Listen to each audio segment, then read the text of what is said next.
Welcome to this next installment of the Ao no Kiseki summaries. We'll begin right where we left off with the SSS rejuvenated from the Mishalam intermission. It's time to see what ominous plans the Red Constellation and Ouroboros have in store for Crossbell. Now let's dive right in. Chapter 3 begins in the Society's celestial globe with Anguis 1, Anguis 6, and Campanella discussing the first stage of the Phantasmal Blaze plan. Campanella appears to be the only active enforcer in Crossbell, given that Bloblanc and Ren have already left, and the familiar figure from Sky SC is currently keeping a low profile. Professor Novartis questions the efficiency of allowing the enforcers to do as they please, but it's not up to them to question the Grand Master. Anguis 7 finally arrives and states she is ready to carry out the mission. The first Anguis leaves the details of this important first stage in the Phantasmal Blaze plan to the other two Anguis. They end the talks with a reaffirmation of loyalty to the Grand Master. Back at Orcus Tower, the Bracers and SSS are being briefed on a new mission from the CGF. A troublesome set of monsters have begun cropping up all over Crossbell, ones that are similar to the powerful beasts that attacked the party back in the old mine in Chapter 1. These spatial distortions that bring forth these monsters, called cryptids, originally appeared only in places such as the Stargaze Tower or Moon Temple. However, these fearsome beasts are now appearing in other places as well. Commander Sonia tasks the Guild and SSS with defeating these 5 cryptids and figuring out the cause of their occurrence. The work is split among the two groups, with the Bracers taking 3 of the cryptids, leaving 2 for the SSS. The Bracers know that the Special Support Section has met one of the Society's members, Campanella, recently back at Mishalam. The Guild is very familiar with Ouroboros, having encountered them many times in the past. In fact, the Society is responsible for the closure of many of the Guild branches in Erebonia, leaving them with a scattered and lacking network throughout the Empire. With the work split up, the two groups head their separate ways. One of the cryptids emerged near the Fishing Guild's new headquarters on the marshlands of the East Highway. The fishermen have observed carefully from afar and have come to suspect that the monster is unable to move from its current location. Tio senses the higher elements at work once they approach the beast. The monster is able to use high-level space arts and proves to be a tough opponent, but after sustaining enough damage, the monster just dissipates into nothing. It ominously leaves behind glowing azure flowers in its place, and furthermore, even though the creature is now gone, the higher elements are still present. On the St. Ursula byroad, an unknown path has opened up. Following it leads to a massive turtle-like cryptid. They successfully bring it down, yet the higher elements still remain here as well. A patch of azure flowers, the same kind that were blooming at the marshlands, is also found in this area. Lloyd bends down and picks them, which releases a sphere of energy. Somehow, picking the flowers has caused the higher elements to subside. Since the effects of these flowers are supernatural in nature, it's unlikely that the medical college would be of much help in examining them. Surprisingly, Wazi recalls a legend about azure flowers that he read long ago in the church testaments. He says it's only a faint memory though, so he asks Ellie if she happens to remember such a story in more detail. She does recall something about an azure flower that holds a mysterious power, so they decide to consult with someone in the church next, specifically Sister Marble or Reese. They come across lawyer Ian at the cathedral, where they learn he's been busy drafting a full constitution for Crossbell State on Mayor Dieter's request. He had reached an impasse in writing this critical document though, so he came by the cathedral to offer his prayers to the goddess. They say their farewells for now, then the party proceeds to the Sunday school classroom. Senior level classes are still in session when they are approached by Archbishop Eralda. When he hears that they are here to inquire about a plant mentioned in the testaments, he invites them to his office. Wazi looks pained to go for some reason, but they take the Archbishop's offer. Noel begins describing the powerful monsters and the strange presence of the higher elements before Lloyd presents a sample of the flower, which has now lost its azure glow. Despite the Archbishop's incredulous initial reaction, he officially responds that he knows nothing about the flowers. Furthermore, he says there's no point in asking Sister Marble, since she wouldn't know either. This is his final answer, and it will not change even under threat from someone such as the CGF commander. Obviously, the party is disappointed and suspicious of the Archbishop's reaction. But Sister Reese appears at the perfect time, suggesting that perhaps the flowers are not mentioned in the common scripture of the church testaments. She quietly invites them to her quarters for further discussion. Once in private, Reese is given a rundown on the situation. She can understand why the Archbishop would want nothing to do with these flowers. It's because they are found in a version of the church scripture known as the Apocrypha. Only the Gralsritter are given permission to read these texts, since they contain passages on many dangerous artifacts. Reese explains that these azure flowers are found in the Book of Raider. They bloom above septium veins and are bringers of both good and ill omens. Its other recorded name is pleroma grass. That's right, it's the exact ingredient that is used to produce gnosis. Why in the world have these plants started blooming all over Crossbell? Lloyd knows that they'll have to rely on every resource available to them to deal with this widespread incident. He asks Reese if he can include this info she gave to the CGF and Bracers, and fortunately she permits it as long as her name is not mentioned in the report. She will consult with the other Gralsritter before joining their investigation. They agree to keep in contact from now on, then the SSS delivers their final report to the CGF and Bracer Guild.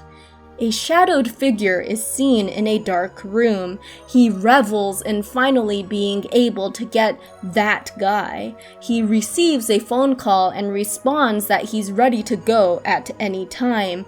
Then the figure's body begins transforming as the screen fades out. At breakfast the next morning, the SSS discusses the next steps in the pleroma grass investigation. Lloyd recalls that the Meister at the doll studio promised them a favor since they helped Ren. He's connected to the society, and since there's been a lot of strange occurrences lately, it's probably a good idea to consult with him.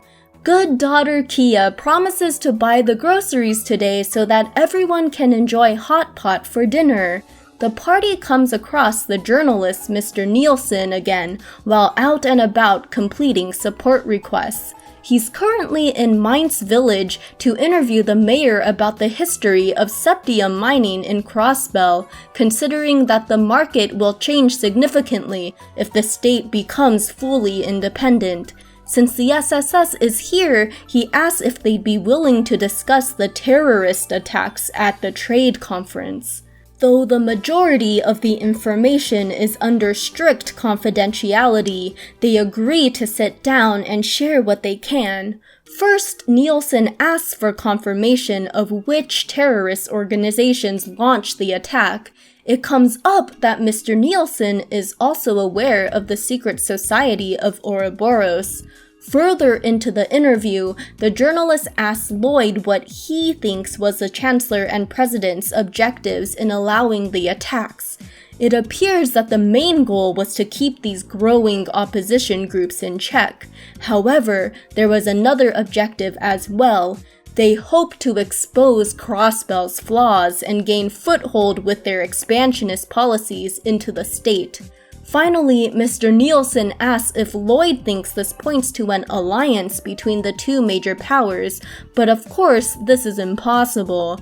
Crossbell is too much of a strategic advantage to share the spoils over. Both countries want the territory only for themselves, signaling that the intelligence war between the two will only become more heated from here on out. Mr. Nielsen says that soon some mysterious accidents from the past will make an appearance here in Crossbell, but he quickly cuts this train of thought.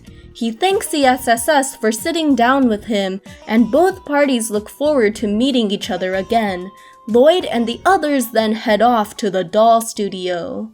They arrive and catch the tail end of a conversation between Meister Jorg and an Arc-en-Ciel employee.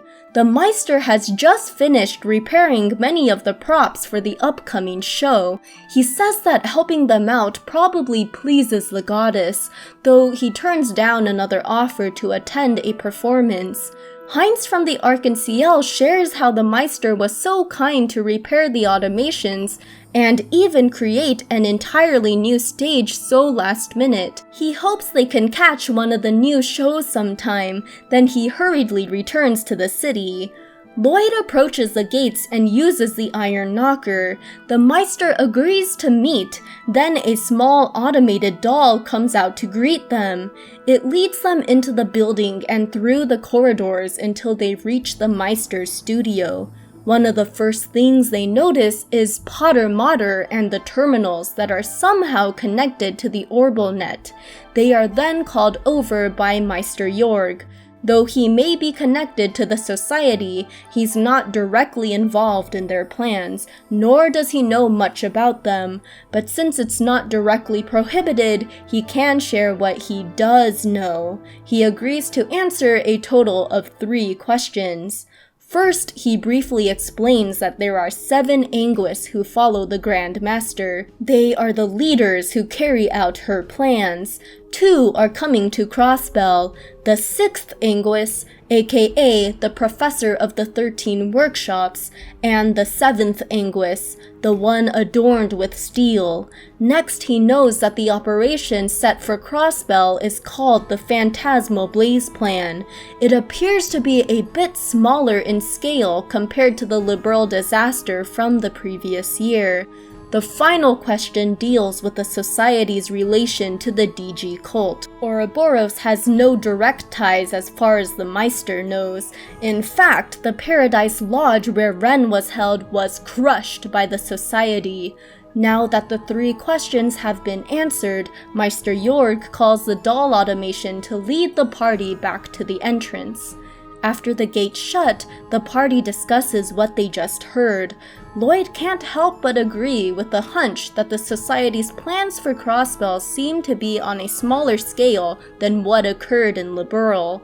Oddly enough, Wazzy has quite intimate intel on what transpired during that disaster, information that's highly classified even within Section 1. The others finally notice how Tio and Randy have been rather quiet and ask what's on their minds. Tio isn't quite sure what to think regarding the Society's highly advanced technology. From what she's seen, their capabilities far exceed even the ZCF's current projects. However, Ouroboros appears to enjoy joking and playing around, since they've made no real effort to directly oppose these international organizations.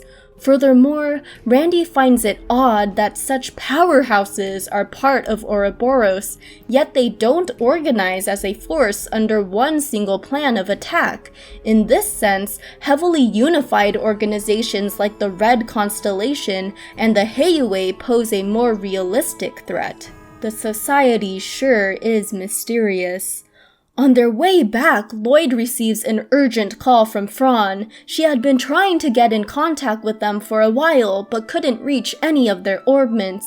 It's bad news. A train completely derailed about 30 minutes ago.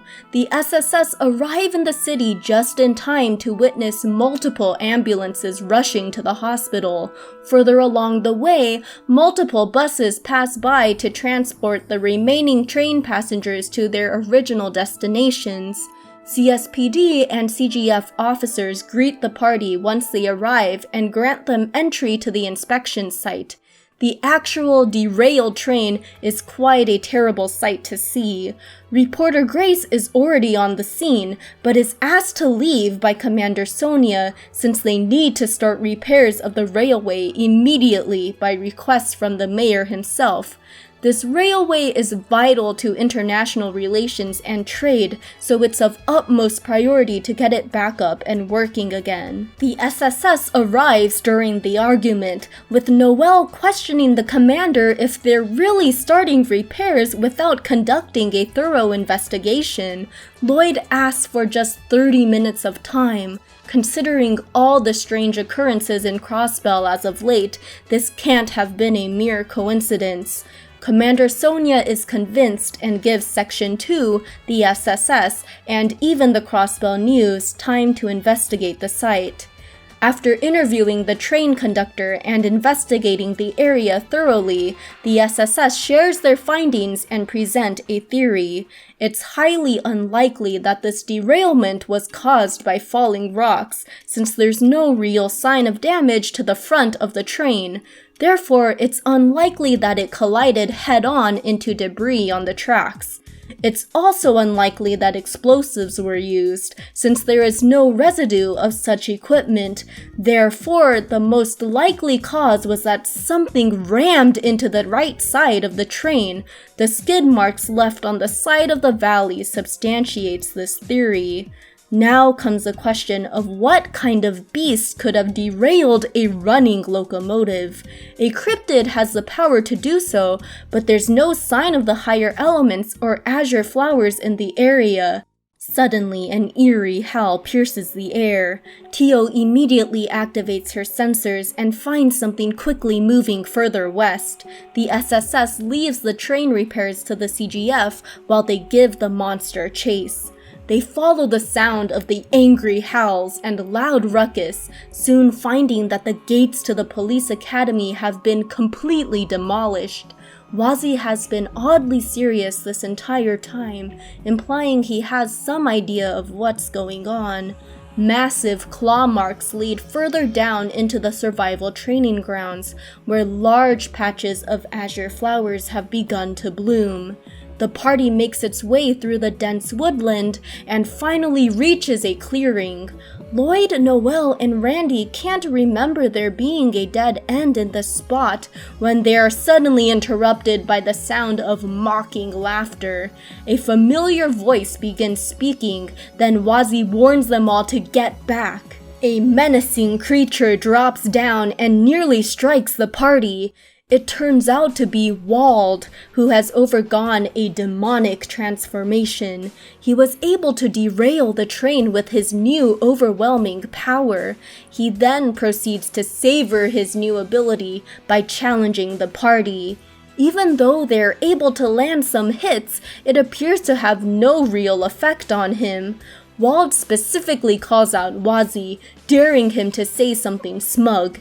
In response, the former delinquent asks him where he was able to obtain Gnosis, especially since the remaining supplies should have been confiscated. Unlike Joachim's sham power that was obtained from taking the drug, Wald has been able to unlock a true power. The Gnosis just served as the trigger.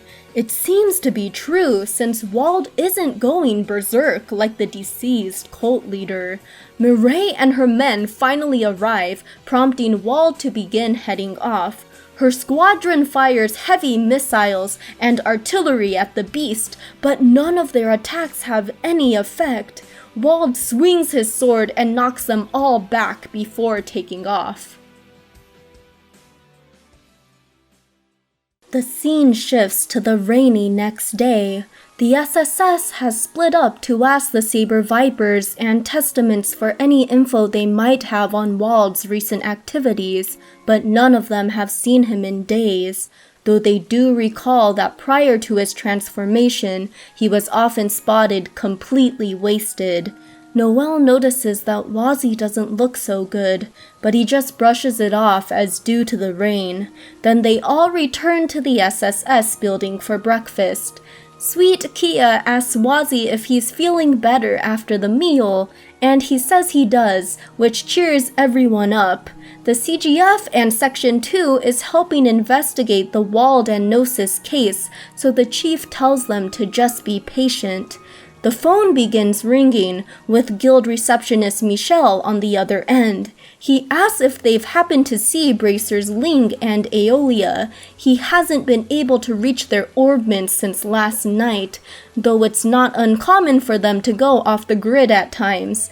In any case, he asks them to let him know if they spot the girls. This news is a bit worrisome, since the SSS remembers how strong the two were when they fought them last chapter. Visiting the Saber Viper's warehouse has Wald's gang ultimately leaving it up to Wazzy to snap their leader out of this Gnosis-induced transformation. The party pays a visit to Michelle next. There's no record of the missing Bracers using any international transportation or leaving through the Belgard or Tangram gates, meaning they should still be somewhere within the autonomous state's territory. Fortunately, Tio thinks she may be able to locate them. Since the Enigma 2 orbments have an unused function for transmission of emergency signals, she probably will be able to pick up the location of the lady's devices. Chief Roberts would be familiar with this function, so the party heads to the IBC building. Tio gives him a call once they arrive, and soon they're meeting with Chief Roberts and Yona. Unfortunately, the chief says that the orbital waves of the alert function are much too weak to be of use. They can only be detected from a range of 10 Selge. Tio suggests combining the equipment with her Aeon sensors, but Chief Roberts says that would make the accuracy unreadable, since it would mix with all the other orbital waves from devices in the area. Yona comes up with an incredible idea though. If they use Tio's sensors at the top of Orcus Tower, they'll be far enough away from all the other obstructions that would otherwise limit her accuracy. Tio and Chief Roberts decide to try it out. The SSS receive a call once the equipment is all set up. The Orcus Tower receptionist gives them a temporary access card to ride the elevator to the rooftop. On the way up, they learn that a large number of floors in this building are unused maintenance floors that support the weight of the tower. The rain has begun to let up by the time they reach the rooftop. Tio objects to the chief's obvious fawning over her once again, then begins hooking up her sensors to the equipment. Yona and Chief Roberts take care of the other functions as she activates the limit break of her Aeon system. A large wave pulse is sent through the air and successfully picks up on Ling and Aeolia's location. It points to a worrisome place, the uninhabited marshlands on the south side of Elm Lake. They thank the chief and Yona, then request an orbital boat from Fran. Before heading to the jetty, the SSS asks Michelle to send Arios and the other Bracers after them upon their return. Yet again, Noelle comes in with the clutch save, having experience operating this kind of vehicle. It appears that the Hayway have sent Yin ahead of time to the marshlands. They're also trying to gather intel regarding the society and church's movements. Suddenly, one of Cal's underlings hurriedly enters his office with urgent news as the scene returns to the special support section. The rain completely clears up on their way there, but soon they're enveloped in a deep fog. Tio uses her sensors to spot the shoreline, so they arrive safely. Countless azure flowers are ominously blooming, and Tio senses a complete spatial distortion in the area. This is likely the location where Joachim harvested pleroma grass for all those years.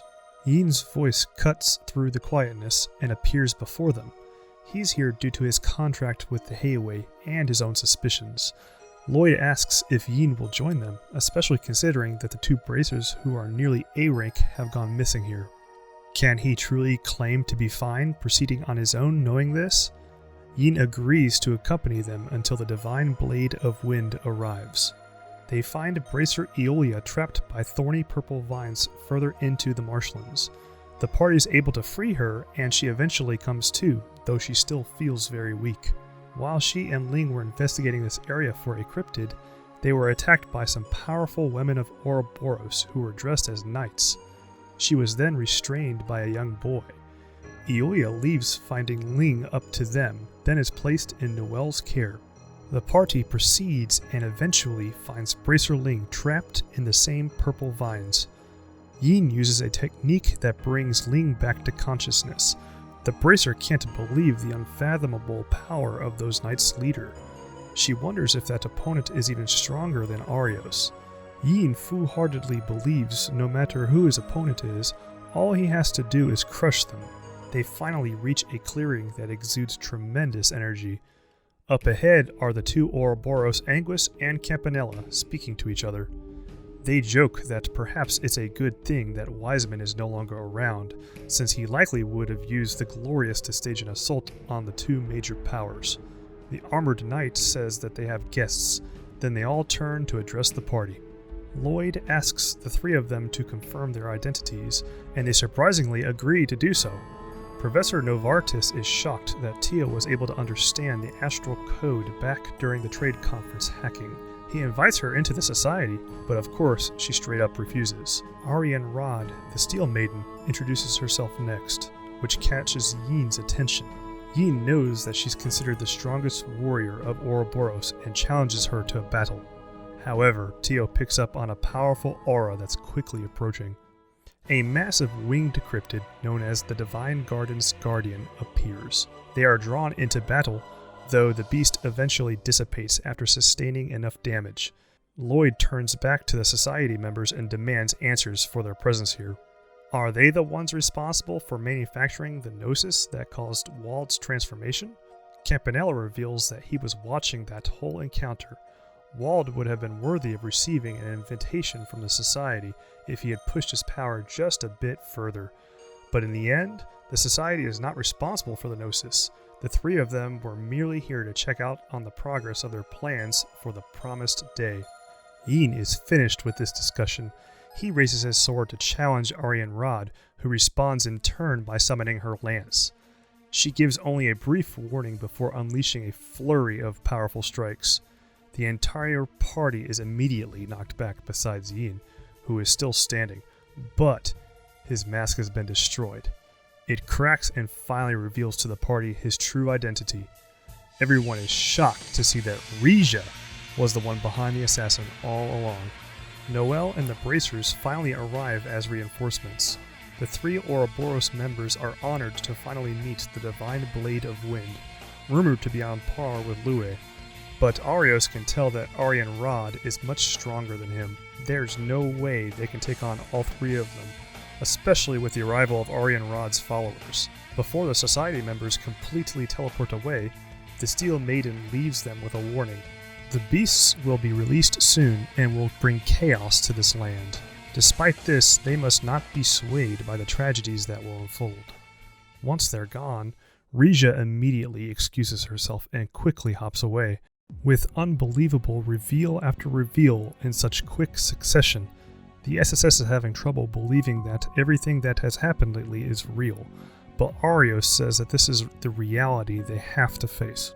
Then Lloyd receives an urgent call from Detective Dudley, revealing the dire news that the entirety of the Red Constellation forces have disappeared from the city. He'd like to speak with Randy ASAP, so the Bracers tell the SSS to leave the loose ends here to them, and to immediately return to the city. On the boat ride back, the party is still trying to come to terms with Yin's true identity. They thought for sure the assassin must be a man due to the disguise. They're surprised that Lloyd doesn't seem as surprised as everybody else, but the detective reveals he's never removed this possibility from his mind. And in Lloyd's case, the secret Regia revealed to him at Michelin hinted at a lot. It also makes logical sense since Yin and Regia appeared in Crossbell at pretty much the same time. Plus, an amateur wouldn't have been selected to star in the Arc-en-Ciel's new show. They can't dwell on this at the moment though. Right now, they must focus on the Red Constellation. They immediately head to the Jaeger's headquarters, where Detective Dudley is currently in the middle of a tense phone call. He's just received the news that an armed group has appeared on the mains mountain path and has completely decimated an entire CGF squadron. The scene rewinds to an hour before.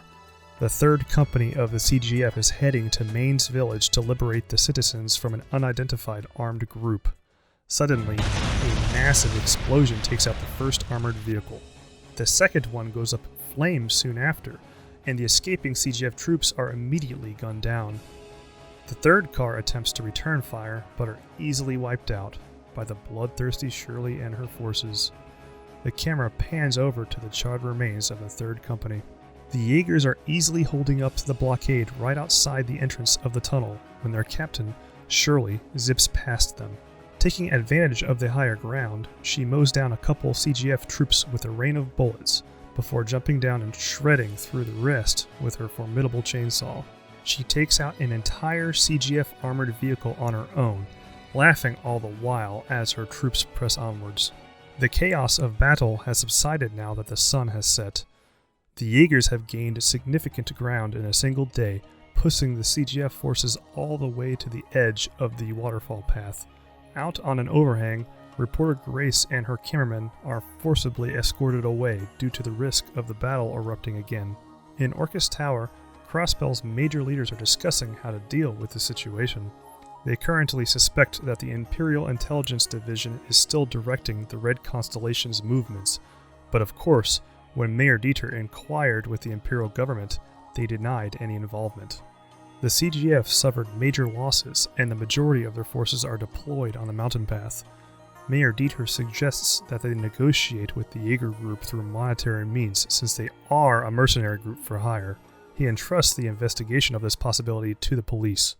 Back at the SSS building, Kia wonders if they should cancel their hot pot dinner for the night, since the chief hasn't come back yet. Randy good-naturedly says they have to enjoy it, since Kia worked so hard to prepare it. Everyone is obviously worried about the redhead, but he seems as cheerful as always and tells them not to worry. In the middle of the night, Randy sneaks out on his own, though he comes across Wazzy on the way. His younger colleague knows the others will be mad that he's leaving alone without saying anything. Of course Randy knows this, but this is his problem to deal with on his own. Wazzy gives some half-hearted advice, but makes no move to stop Randy. Before the redhead leaves, he finally confronts Wazzy about the suspicions he's had regarding the younger's true identity. The only response he gets is that he's probably right. Randy's thought as much since he's dealt with similar people to him in the past, so Wazzy pretended not to know that girl the first time they met her. Wazzy promises not to alert the others about Randy's departure if the redhead promises to keep quiet about his identity in return. Once Randy has gone up the steps, Wazzy finally admits to some worry for his colleague. He debates on sending Abbas after him as the scene fades out. It's already morning by the time an outraged Lloyd and the others find Randy's farewell note. The redhead left his enigma behind so they'd have no way to contact or locate him. Noelle and Wazzy return after inquiring with the nearby neighbors about any sightings of Randy. Noelle suggests contacting the CGF right away since they can use radar, but Chief Sergei enters and says a former veteran Jaeger would have no problem evading the typical military. If Randy headed to Mainz in the middle of the night, he would be long gone by now. Lloyd disagrees that he would leave for Mainz right away though. There's no way Randy can take on the powerful Jaegers with just his current stun halberd. He's probably gathering his former orbital rifle, which is stored somewhere in the city.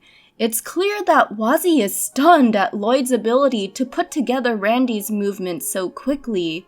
The detective makes an impassioned declaration that they'll absolutely bring their older colleague back. They find that Randy has stocked up on a number of explosives and other equipment from Ashley. A veteran Jaeger is always prepared. He also picked up the old Orbital rifle from his Jaeger days from the casino owner Drake, then took it to Master Guillaume's to be fixed up. Even though it's been a couple hours since Randy got everything together, Lloyd believes they still have time, since the redhead surely would have rested up before staging his attack. Lloyd suddenly receives a mysterious call from the Heiyue branch leader, who has some enticing intel, but of course it comes with a fee. Yin has apparently terminated her long-term contract with the Heiyue. Cal's been looking into the Arc-en-Ciel schedule for a while now and wants confirmation that Yin's real identity is who he thinks she is. In exchange, Cal slips the info that Randy was spotted descending a rope near the CGF and Jaeger battleground. The party rushes over ASAP and quickly spots the red rope. They descend into an old mine, then the tunnels eventually link to the other abandoned mine from Chapter 1. The party is guided by the sounds of war, and as they're hurrying underground, Randy is mowing down his old Corps members. They unleash the Cougars on him, so he responds with his true Jaeger ability, Berserker. Finally, the only person capable of challenging him appears. Shirley's grown a whole lot since the last time he's seen her in action, and unlike her, he's out of practice. She shreds through his weapon like paper, but the SSS ladies draw her attention before she can do anything else. Lloyd brazenly gets right up in her face, while Wazzy attempts to launch a surprise attack from behind. Then they're drawn into a battle against Shirley and some of her men. Somehow they survive long enough for the unexpected reinforcements of Mirai's troops to bail them out. She leaves Randy to the SSS before joining her men. Randy approaches Lloyd and grabs him by the collar. Do they all understand that they've just stepped into a real war ground? He then directly addresses Lloyd. How can a leader lead his inexperienced subordinates into such a situation? But the detective says to cut the bullshit. He turns the tables and shouts that a true leader wouldn't leave one of his subordinates behind. What the hell was up with Randy's casual "see ya, goodbye" letter? Randy shoves Lloyd away and reminds him that his hands are stained with blood. In order to gain a strategic advantage, he sacrificed an entire village, including a boy with the same innocent eyes as Lloyd's. How dare he look up to an irredeemable piece of shit like him? If this continues, he actually may end up forgiving himself someday. And Lloyd is actually relieved to hear Randy's true thoughts. It's about time that the redhead comes to terms with everything regarding his past. Even if Randy can't accept or forgive himself, the entire SSS does. They all say as much in their own unique ways. Randy wonders why he has to be subjected to such a heartfelt and embarrassing display of camaraderie, so Tio reminds him that it's his turn, since she was subjected to the same thing back in Zero. Randy begins listing his many failures today, before finally accepting his colleagues' feelings. The situation turns lighthearted again as Randy calls out Wazzy, drawing attention to the whole agreement the two made last night. The other members reprimand Wazzy, and the typical teasing among the SSS carries on until the scene shifts to a setting sun and a liberated Mainz village. Mirai's happy for Randy, especially since he's finally overcome his avoidance of rifles. Suddenly, she receives a call informing her that all the Jaeger forces have suddenly retreated. What's troubling is that the CGF has now completely lost sight of them. Randy found it odd that only a small squadron of Jaegers took part in this Mainz hostage situation, especially since many more of their number are currently in Crossbell. Tio then spots the unbelievable. They all turn towards the ominous sight of the city set ablaze in the distance, bringing Chapter 3 to a close. Chapter 4 begins with a showcase of Sully's new part in the Arc-en-Ciel's show. Rija believes the troop will be fine without her if Sully's here, But then she picks up on some dangerous presences. The sound of a chainsaw draws attention to Shirley, who severs the chain holding the massive chandelier up. Ilya pushes Sully out of the way just in time, but is crushed instead. A distraught Rija pulls Ilya out from the wreckage and holds her in her arms. The critically injured Ilya only asks if Sully is alright, and entrusts the next act of the play to Rija before fading from consciousness. Shirley hops down and has the nerve to praise Ilya's passion for dance despite being the cause of this tragedy. Her troops enter the theater and set the place ablaze. Shirley tosses Rija's sword to her, wanting to dance with the assassin. Rija grabs the weapon in response and furiously shouts that she'll never forgive the Jaeger for what she's done. The Red Constellation's full raid of the city begins as troops move out from the entertainment district into the others. A number of Jaegers slowly pierce through the steel shutter of the CSPD. Detective Donovan stands his ground until all the personnel evacuates, when Fran arrives with news that the evacuation was successful. But the Jaegers break through right at that moment. They toss a grenade towards the cops, and Fran's last thoughts are of her sister as Donovan moves to shield his colleagues. A major CSPD blockade, including Arios and Dudley, is doing its best to protect Orcus Tower. A screech pierces the air of the now smoldering downtown, where Demon Wald jumps from roof to roof in a rampage. He appears in front of his former underlings, claiming that he'll finally get rid of the past that was holding him back. They recognize this monster as their leader before they're all sent flying. Appas and Ashley arrive to confront Wald, while their underlings are told to take care of the fires. The two prepare to do battle with the demon with their full power on display. In the residential district, the Heiyue men are sent forth to confront the Jaegers. Unfortunately for them, the Ogre Rosso, Sigmund, steps forward and allows all of them to attack at once, though he easily takes care of every last one of them, forcing Lau to fend off the entirety of Sigmund's troops alone. Sigmund heads upstairs and confronts Kao in his office, impressed that the branch manager had predicted their raid. Kao is only trying to figure out who the Red Constellation's present contractor is, but is forced to escape when Sigmund begins unleashing his devastating attacks. The Jaegers set the place to blow before heading to the IBC. Chief Sergei gets in touch with the SSS, who are just arriving back to the city. He directs them to the IBC since all other reinforcements are too busy taking care of the other districts. The party arrives to find the Heiyue building reduced to smolders. They catch the fleeing IBC employees, including Chief Roberts and Yona, along the way. They are warned about the Ogre Rosso. Then the SSS, led by Randy, heads up to confront Sigmund. Randy steps forward, stating that he'll face his uncle neither as the Crimson Reaper or the War God's son, but as Randy Orlando, a proud member of the Special Support Section. Sigmund commands his nephew to show him his resolve as he unleashes an overwhelming aura. The SSS are drawn into battle, but are ultimately unable to get past the formidable Jaeger.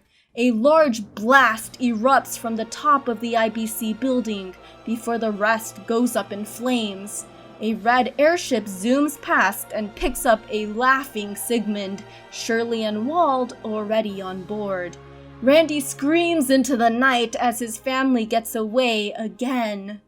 Up on the department store rooftop, Campanella marvels at the beautiful destruction of the smoldering city. Arian Rod has no comment, since such things are distasteful to her. However, she accepts that such is the price of war. Campanella is called back by the professor, so he entrusts the rest to the Steel Maiden. She prepares to witness the fate of this land with her own eyes. Back in the SSS building, Chief Sergei has finally received word that the Red Constellation has started to withdraw. While the chief is busy on the phone, Kia heads upstairs and gazes out the window. She's enveloped by an azure glow and accepts that some unspoken method is really the only way. She then receives a mysterious call from a person unknown to the player. Kia responds that she's made up her mind. Then the scene cuts to a major Crossbell news report that details the citywide attack. Acting IBC President Maria Bell has quickly restored customer data in the week following the IBC blast, in order to avoid further international panic. The rumor of the imperial government's involvement behind the Red Constellation's raid continues to spread, and the local referendum for the independent state of Crossbell had to be postponed 3 days. The overall devastation has left the populace in a dismal state. Back at the SSS, Noelle breaks the news that she's decided to return to the CGF. Everyone is saddened that she's leaving earlier than expected, but it's understandable considering the heavy losses the CGF has suffered, not to mention her sister Fran's condition. Miraculously, she survived, but her physical strength has yet to return. Despite the desolate mood, everyone makes an effort to enjoy their final day with Noelle. As an added bonus, Chief Sergei promises to treat them all out to dinner that night. Furthermore, Lloyd suggests paying a visit to the hospital later, especially since there's been no opportunity for Noelle to pay her sister a visit yet, due to the chaos of this past week. The SSS helps out around the city, paying particular attention to downtown. They help gather materials for reconstruction and collect ingredients for the community soup that warms everyone's spirits. Now that the downtown citizens are in a better mood, the party helps find contestants for the Merchant Association's charity pageant next. Good friends of the SSS, including Shanshan, Wendy, and Reese, agree to participate in the contest. The festivities brighten up the citizens' spirits and successfully raise a good sum for the restoration of the city. Detective Dudley is having an unexpected drink at the jazz bar. He tells Lloyd that his brother Guy, ever the trailblazer, was the one who introduced him to this place. Someday, Dudley will have to get drinks with the SSS. Up at the cemetery, Arios is visiting his deceased wife's grave. Before leaving, he advises the SSS that no matter what's in store for Crossbell's future, they mustn't lose sight of what's most important to them. The party finally pays a visit to the hospital. It's no surprise that there are way more visitors than usual, since so many people were injured in the raid. Even Detective Donovan and Ilya remain in a comatose state after protecting their colleagues. Cecil is changing Fran's IV when the SSS enters her room. Since Fran is doing so well, she'll be transferred from intensive care to a normal room in just a few days. However, she does feel guilty that Detective Donovan shielded her from the blast. Though Randy tells her she has nothing to worry about, it's the Red Constellation that's at fault. Fran wants to return to helping out everyone soon, but they tell her not to rush her recovery. Fran has also heard from their mother that Noelle is returning to the CGF. Her big sis says she'll miss getting to work with her little sister, but Fran begins to drift off to sleep. Cecil reassures them that though her stamina isn't great right now, she's expected to have a full recovery. Though visiting Donovan and Ilya is currently off limits, Cecil makes an exception for the party. Detective Raymond is watching over the unconscious Donovan. The former has a good dose of survivor's guilt since both his colleagues have been so badly injured, while he was left with just a few scratches. Cecil suggests that he take a break from watching over Donovan, but he says he'll stay until the injured man's wife arrives. They visit the comatose Ilya next. Even though the surgery was successful, she remains on life support. Sully says that Ilya's prognosis isn't good. Even if she wakes up, it'd take a miracle for her body to fully recover, let alone return to the stage. How could this happen to the amazingly talented Ilya Platier, especially from protecting someone like her? Cecil embraces the young girl as she begins to cry. The nurse reminds them that Ilya is someone who keeps trudging forward, no matter what adversities arrive. All they can do now is believe in her and the goddess. Finally, Sully tells them that Risha has disappeared, so she's counting on them to find her. Shizuku is on the rooftop. They ask her if her father has come to visit, but he hasn't stopped by even once since the raid. Always the one to think about others, she says she's fine with just his phone calls. So many people have been terribly hurt in this incident, so she can't be the one to hog all the attention. In fact, she feels badly that she can't help out more, but the SSS says her resilient attitude, despite her condition, already gives many people strength. The party says bye for now, then Lloyd receives a phone call as they're leaving the hospital. It's Yona who requests a personal favor. He tells them to meet him at the lighthouse in the waterfront district, then hangs up. They exasperatedly head over and find that he wishes to be escorted through the geofront to the Section 4 terminal.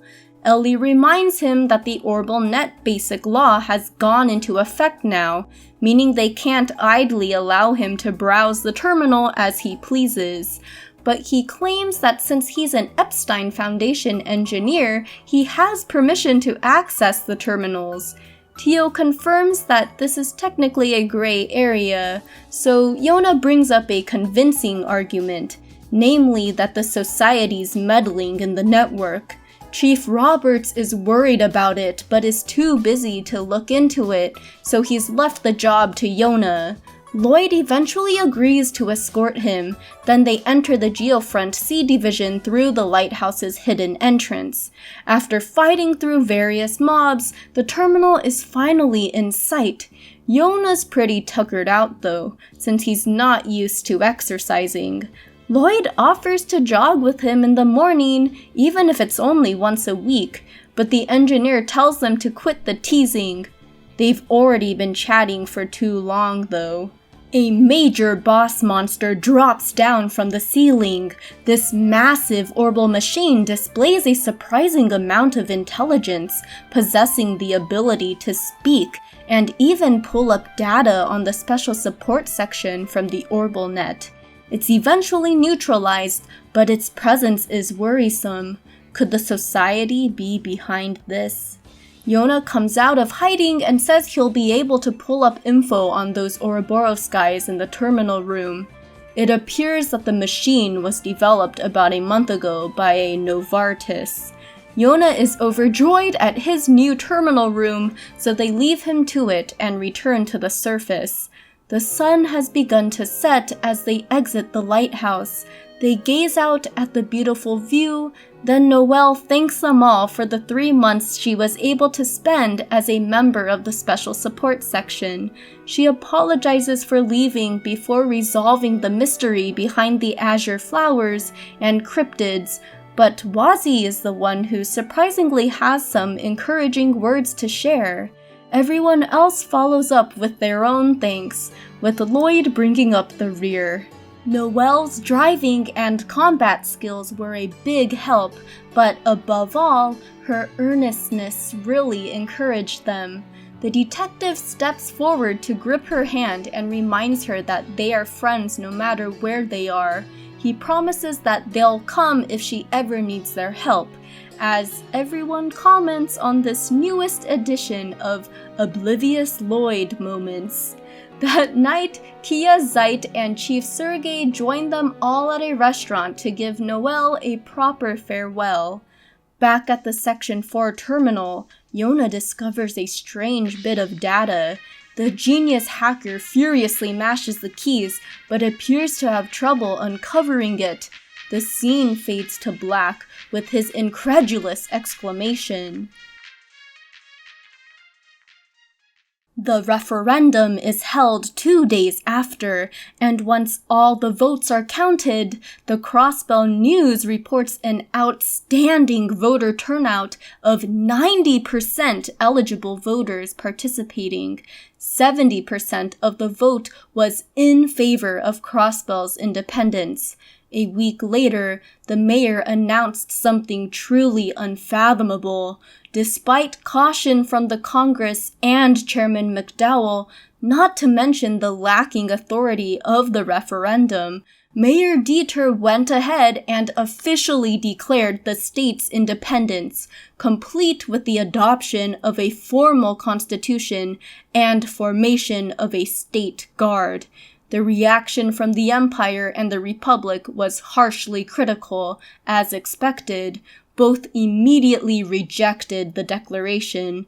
Dieter went on to freeze the assets of the international body indefinitely until all have recognized Crossbell's independence.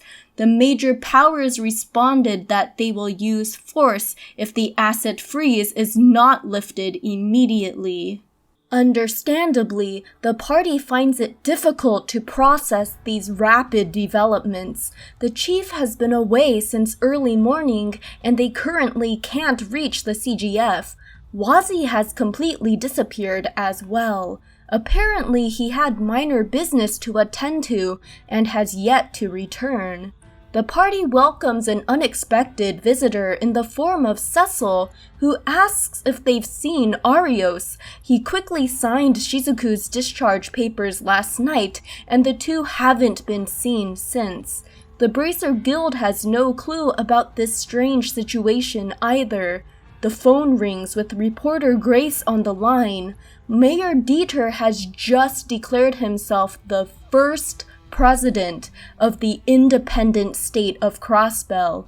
This major development was just delivered to the Crossbell News by a soldier in white uniform. Furthermore, President Dieter has already appointed his Secretary of Defense, Arios McLean, meaning he is now part of the State Guard. A formal speech is scheduled any minute from now. The scene shifts to Orcus Tower. President Dieter's speech begins and is put on display throughout the city on various orbital screens. He first addresses the people's worries over these recent developments. However, this response was necessary since a great evil, the Imperial and Republican governments, have treaded on Crossbell's peace and dignity. For too long has Crossbell been exploited by the major powers' taxes. Furthermore, the various accidents that have claimed multiple Crossbellian lives over the years are the result of Erebonia and Calvard's subterfuge. And to honor those who were harmed in the recent raid, it is now time for the independent state of Crossbell to stand with pride. President Dieter claims this is why he has assumed this title, though he promises that it's merely a temporary one. Once peace has been restored, statewide elections will be held. Dieter then steps aside and introduces his Secretary of Defense, the former A-rank bracer, Arios McLean. Arios promises the populace that he'll work even harder than he did as a bracer in order to protect Crossbell. Meanwhile, Shizuku can't fathom why her father would take such a position, and after the broadcast, the speechless SSS receives a call from the chief. He warns them to stay away from Orcus Tower for now, since there's no telling what the State Guard plans to do next. It's no wonder why Arios took his daughter. She's surely the target of many nefarious groups now. Kia is incredibly worried for her friend, but as always, Lloyd offers his reassurance. He leaves Kia in Cecil's care, then the four head to the guild. As they're leaving, Kia rushes out to hug Lloyd. The detective promises that they'll always return to her, wherever she is, so there's no need to worry. The other three say just as much, so Kia tells them to stay safe with a tearful smile. The atmosphere is tense when the four enter the Bracer Guild. It's unfathomable that Arios has so suddenly submitted his resignation in the middle of the night. Not to mention that he's now leader of the State Guard. Bracer Scott can sort of understand Arios' reasoning though.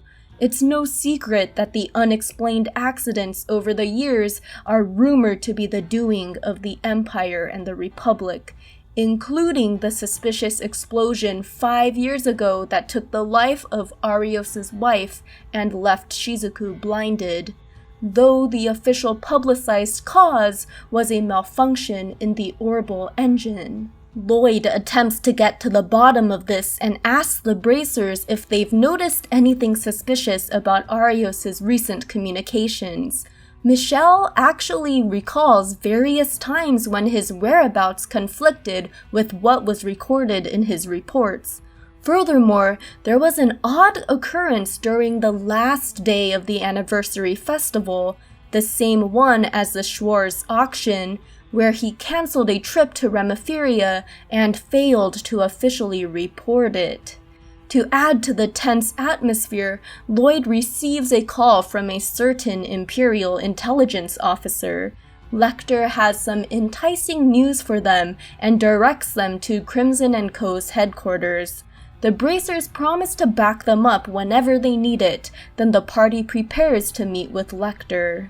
Before that, however, they come across Mr. Nielsen paying a visit to Guy's grave. He wishes to discuss some details regarding Guy's murder, so they meet at the jazz bar where the journalist was actually scheduled to meet with Guy before his untimely death. Nielsen begins, saying that the cult incident, the mass arrests of congressmen, the election of a new mayor, the attack on the trade conference and the city, and now the declaration of state independence may all seem like unrelated events, but are actually connected by a single chain. If they can uncover the cause of this, it may provide new insight into Guy's murder. Guy's body was found 3 years ago at the construction site of Orcus Tower. The cause of death was loss of blood from a bullet wound shot from behind, right through the heart. There were traces of a fierce battle having taken place, but nothing but the body was left at the scene. Guy's badge and tonfas were taken, though Lloyd recently found that the badge has been taken by Rivace. There were no witnesses, and the rain that day muddled any sounds. Nielsen then begins the questioning. Could the cult have been behind it? No, since both President Marconi and Joachim confirmed that they didn't carry out the murder. Could either of the two major powers be behind it? That's very unlikely, since Guy's work didn't focus on them. Not to mention, it would have been a waste of their resources to take out a lone cop like him. So who does Lloyd suspect? He thinks it's most likely someone who was close to his brother. Since Guy didn't inform anyone about the location, he must have been meeting someone he trusted. It also must have been some important conversation, one weighty enough to justify him losing his life when it fell through. It's likely even due to some kind of conspiracy, since Guy's body was never found. Nielsen asks if any name comes to mind immediately for Lloyd, but none does. Nielsen leaves, figuring out the rest to the young detective, who thanks the journalist for helping him sort through this case. On the journalist's end, Nielsen feels that with this, he was able to keep his promise to meet Guy here all those years ago. Down in the Crimson & Co. basement, they find Lecter casually lounging on the sofa. Where did the red constellation go, and what are they planning next? He must know, since the imperial government is their client. Before he addresses that, he gives a dire warning that the Imperial Army will invade Crossbell this afternoon. The State Guard has already been notified, and yet Dieter still refuses to lift the asset freeze. The party wonders if Dieter has some kind of trump card, such as an alliance with the Republic, but Kilika arrives just in time to completely reject the notion. In fact, the Republican military has already deployed from Altair City. She wonders how things will turn out for Crossbell. Finally, Lecter drops the bombshell that the Imperial government knows nothing about the Red Constellation. Their contract ended immediately after the trade conference. So who is their client now? Kilika says it's unlikely to be the Society due to the strengthened Jaegers unit they've relied on since the liberal phenomenon. It looks like the culprit really can be only one other party, and Kilika imparts that the truth is often the possibility that's hardest to believe.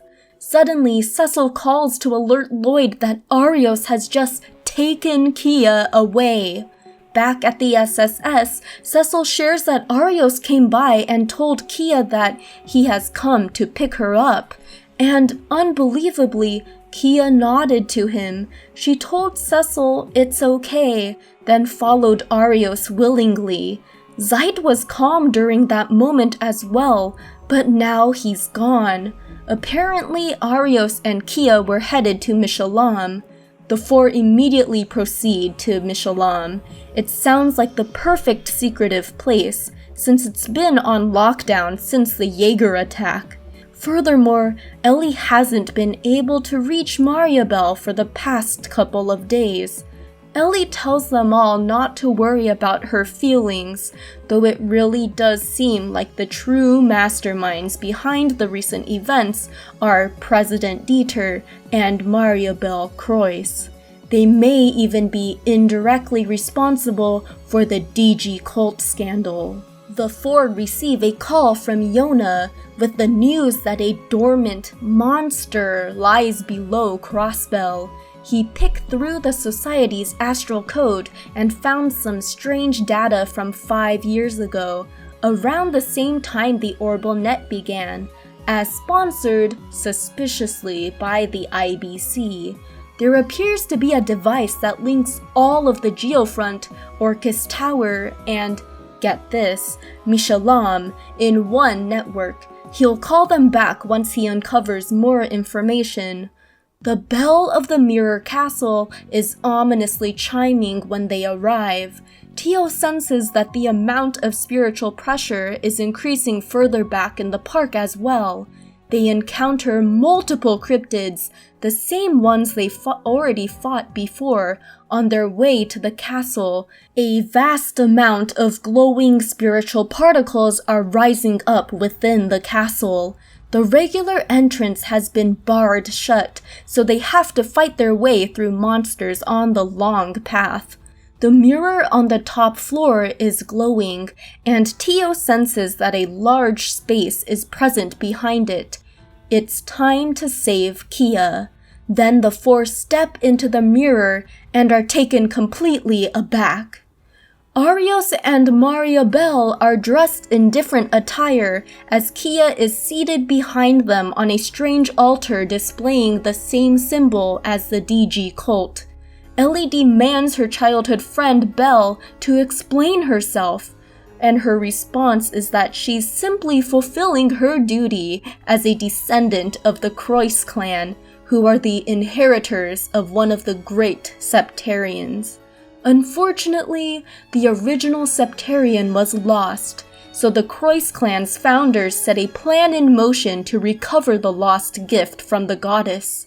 A grand ceremony was devised to take place in the land of Crossbell. It would use the magical science that they developed, which combined the clan's alchemy with Orbal technology.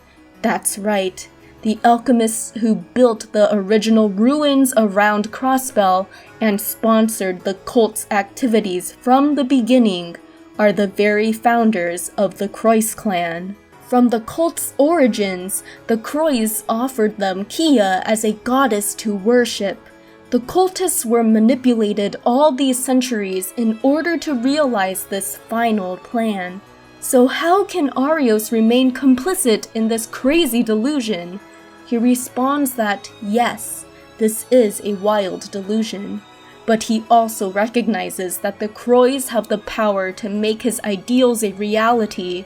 He'll accept this delusion, even if it goes against the very will of the goddess herself. Whatever may be going on, Lloyd absolutely won't allow them to involve Kia in their absurd fantasy. He extends his arms out towards the girl, asking her to come back. What did they do to her? Why is she sitting there with such a sad expression? Randy, Tio, and Ellie call out to her as well, but she continues to sit there. Campanella and the rest of Ouroboros drop in by means of magical holographic screens. Mariabelle says they're merely cooperating on this grand project, and the society members say the bells are ready and that they're just waiting for the key. It seems they're out of time though, since the Empire and Republic's armed forces have just arrived. Mariabelle allows the SSS to view the proceedings on one of her holographic images. Erebonia has deployed the railway guns and a whole tank squadron, while Calvard's tanks and airships have begun advancing. President Dieter finally makes a showing and addresses Kia. She does understand that she's the only one who can help this situation, right? She nods and activates her power, while Mariabelle helps her channel it.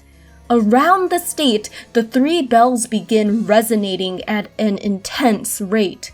Glowing light of various hues, aka converted orbal energy, starts flowing through every geofront sector and straight to Orcus Tower. The SSS rushes forward to put a stop to it, but Arios blocks their path. He tells them to attack him all at once, and to show him if they possess the strength to get over that barrier that he, Guy, and Sergei could not. Arios, who has been the shining standard since the Special Support Section's very first day on the job, is now the main adversary standing in their way. The four together give it their all and seemingly bring Arios to his knees. Though he believes that the SSS will eventually have the strength to surpass them, today's not that day. The figure before them is revealed to be merely a copy, as the real Arios appears from behind and unleashes his full might.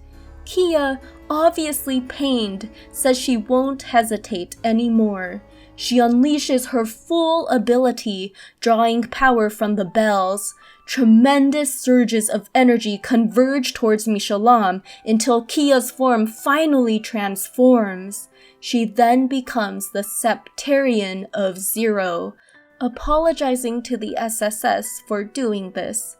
She tells the four she loves them before teleporting with Mariabelle to the top of Orcus Tower, where the other members of the conspiracy are already waiting. The three members of the society arrive as well.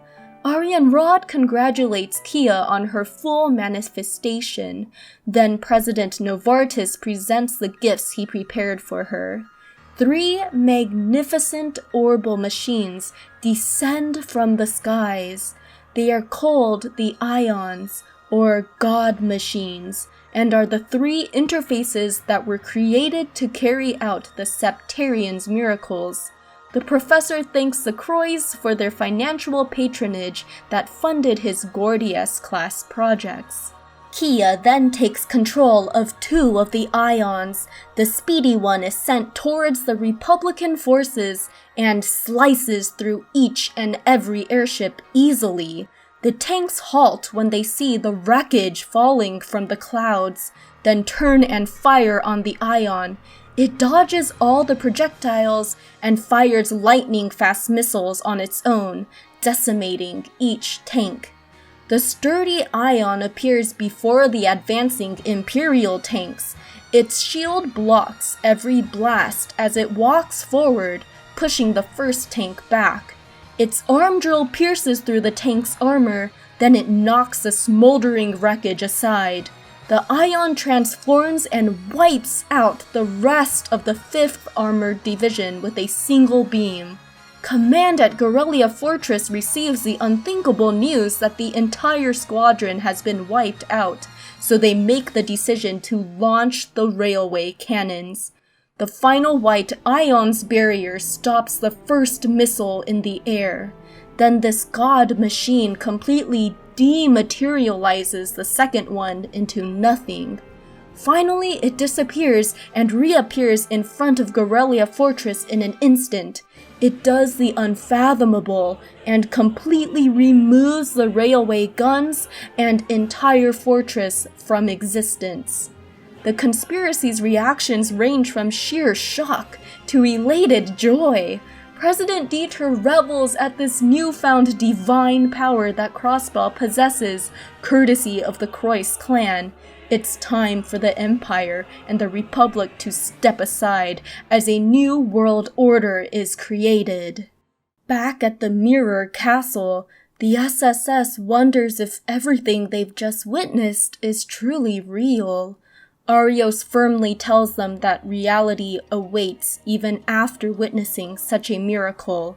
State Guard troops arrive as reinforcements and surround the party. Then to add to the shocking events of the day, 2nd Lieutenant Noelle Seeker arrives to place them under arrest. She firmly states that resistance is futile and to surrender peacefully, before avoiding their gazes when they ask her why she's doing this. Before Arios takes his leave, Lloyd shouts at him to wait. The detective asks the Divine Blade of Wind just one question. Was he the one who killed Guy? After a tense moment of silence, Arios confirms that yes, he did, bringing Chapter 4 to a close.